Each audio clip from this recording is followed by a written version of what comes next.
Olá, amigos do canal Orbin. Tudo bem com vocês? Hoje vamos embarcar numa jornada fascinante para desvendar um dos maiores segredos da vida, a descoberta do DNA.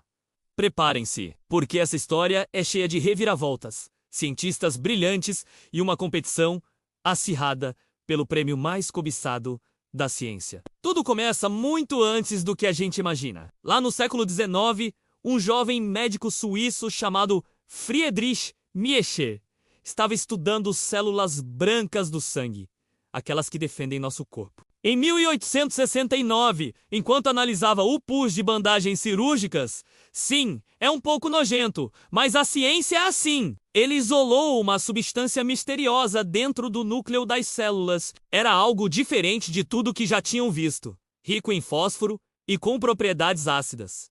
Ele chamou essa substância de nucleína. Mal sabia ele, mas Miescher tinha acabado de descobrir o DNA. Só que, na época, ninguém deu muita bola. Acreditava-se que as proteínas, por serem muito mais complexas, é que carregavam as informações genéticas. O DNA ficou ali, meio esquecido, como um ator coadjuvante, esperando sua grande chance. Avançamos no tempo, para o início do século XX. A genética estava engatinhando, graças aos trabalhos de Gregor Mendel com suas ervilhas. Os cientistas já sabiam que existiam fatores hereditários, que hoje chamamos de genes, e que eles ficavam nos cromossomos, dentro do núcleo da célula. E adivinhem o que compunha os cromossomos? Proteínas e a tal nucleína de Miescher, que agora já era chamada de ácido desoxirribonucleico, ou DNA. Mas a pergunta de $1 milhão continuava. Qual dos dois era o verdadeiro material genético? A primeira grande pista veio em 1928, com o experimento de Frederick Griffith. Ele estava trabalhando com bactérias que causam pneumonia e descobriu algo incrível, um princípio transformante. Ele percebeu que bactérias inofensivas podiam se tornar perigosas ao absorver algo das bactérias mortas que eram virulentas. Era como se as bactérias boazinhas aprendessem a ser Mas o que era esse princípio transformante? Ninguém sabia ao certo. A resposta para o mistério de Griffith só veio em 1944, com um trio de cientistas sensacionais: Oswald, Avery, Colin MacLeod e Maclean McCarthy. Eles passaram anos repetindo e refinando o experimento de Griffith. De forma metódica, eles destruíram, uma por uma, as moléculas das bactérias mortas, proteínas, lipídios, carboidratos, e a transformação continuava acontecendo. Mas quando eles destruíram o DNA, a mágica parou. As bactérias inofensivas não se transformavam mais. A conclusão era clara. O DNA era o tal princípio transformante. Era ele que carregava informação genética! Foi uma descoberta monumental, mas, acreditem se quiser, muitos cientistas ainda ficaram céticos. A ideia de que as proteínas eram as portadoras da hereditariedade estava muito enraizada. A confirmação final veio em 1952, com o famoso experimento do liquidificador. Conduzido por Alfred Hershey e Martha Chase, eles usaram vírus que infectam bactérias, chamados de fagos. Esses vírus são bem simples.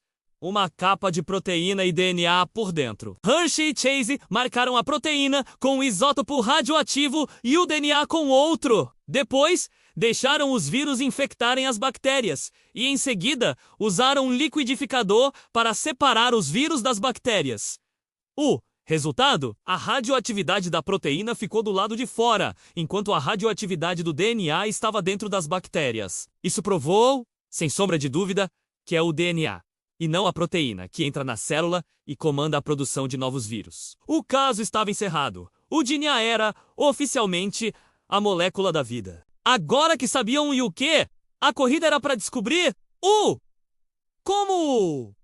Qual era a estrutura do DNA? Como essa molécula conseguia guardar tanta informação e se copiar perfeitamente? É aqui que a nossa história fica ainda mais emocionante e entra em cena uma das maiores injustiças da história da ciência. Vários laboratórios ao redor do mundo estavam nessa corrida. Nos Estados Unidos, tínhamos Linus Pauling, um gênio que já tinha ganhado um prêmio Nobel. Na Inglaterra, no King's College de Londres. Maurice Wilkins e Rosalind Franklin eram os especialistas em uma técnica chamada cristalografia de raios, que permite fotografar moléculas. E na Universidade de Cambridge, também na Inglaterra, tínhamos uma dupla de jovens ambiciosos. O americano James Watson e o britânico Francis Crick. Rosalind Franklin era uma cientista brilhante e meticulosa. Ela conseguiu produzir as imagens mais nítidas do DNA que existiam até então. Uma de suas imagens, que ficou conhecida como Fotografia 51, era simplesmente espetacular. Ela mostrava um padrão em forma de X, que sugeria fortemente que a molécula de DNA tinha o formato de uma hélice. Além disso, as medições de Franklin indicavam que a molécula tinha duas fitas e que as bases nitrogenadas, as letras do código genético, ficavam do lado de dentro. O problema é que a relação de Franklin com seu colega Maurice Wilkins não era das melhores. E foi aí que o destino agiu. Em 1953, James Watson foi visitar o laboratório de Wilkins e, sem o conhecimento ou permissão de Rosalind Franklin, Wilkins mostrou a fotografia 51 para ele. Para Watson, foi um momento de eureka. Aquela imagem era a peça que faltava no quebra-cabeça que ele e Crick estavam montando. Com a informação crucial da fotografia 51,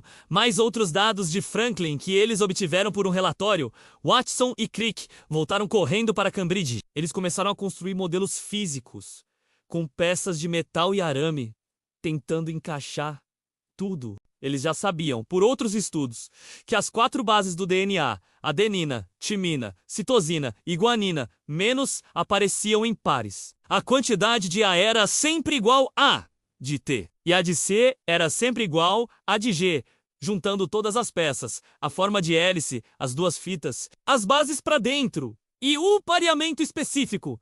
Eles finalmente chegaram lá. Eles construíram o modelo da dupla hélice. 2 longas fitas torcidas, uma ao redor da outra, como uma escada em caracol. As laterais da escada seriam formadas por açúcar e fosfato, e os degraus seriam os pares de bases.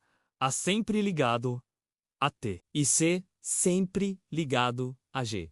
Era uma estrutura de uma simplicidade e elegância incríveis. E o mais genial, a própria estrutura sugeria como o DNA poderia se copiar. Bastava abrir as 2 fitas e usar cada uma como molde para criar uma nova fita complementar. O segredo da vida estava revelado. Em abril de 1953, a revista Nature publicou 3 artigos seguidos. O primeiro, de Watson e Crick, descrevendo a estrutura da dupla hélice. O segundo, de Wilkins e seus colegas. E o terceiro, de Rosalind Franklin e seu estudante, apresentando os dados experimentais que suportavam o modelo. A contribuição de Franklin foi publicada como um mero artigo de suporte, e não como a descoberta fundamental que foi. Tragicamente, Rosalind Franklin morreu em 1958. Aos 37 anos, de câncer de ovário, possivelmente causado pela exposição excessiva à radiação em seu trabalho. Em 1962, o Prêmio Nobel de Fisiologia ou Medicina foi concedido a James Watson, Francis Crick e Maurice Wilkins pela descoberta da estrutura do DNA.